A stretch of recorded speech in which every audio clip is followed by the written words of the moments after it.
大家好，我是小杨，今天用茄子和豆腐给大家分享一道好吃的美食，一起来看一下吧。首先，我们将豆腐放在一个大碗中，在里面加1勺食用盐，用热水烫一下，这样可以去除一下里面的豆腥味儿。再准备上几个洗净的香菇，切成4等份儿，收在大碗中。再准备上3块钱的肉，剁成肉馅儿。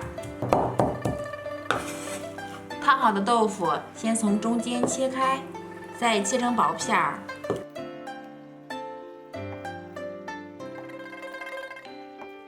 收在一个大碗中。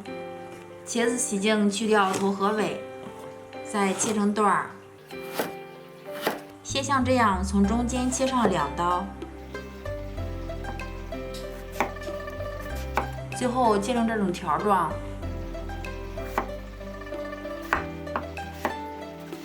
收在一个大碗中，用清水浸泡一下，里面再加几滴白醋，这样可以防止茄子氧化变黑。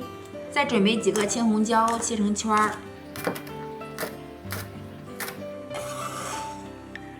几粒大蒜切成末儿。最后我们再像这样把茄子里面的水分挤干。砂锅里面倒点食用油，油热放入葱花和姜片儿，炒出香味以后关火，再把切好的豆腐摆放在里面。锅中倒点食用油，把香菇倒入锅中，炒至发黄，炒成这种颜色微微发黄，倒在砂锅里面。锅中再倒点食用油，把茄子倒入锅中炒软。炒好之后也倒在砂锅里面。锅中倒点食用油，再把肉末倒入锅中炒至变色。肉末炒至变色，在里面加2勺生抽，1勺蚝油，再来一丁点的料酒，再加1大勺的豆瓣酱。豆瓣酱是咸的，我们就不用放盐了。炒出酱香味儿，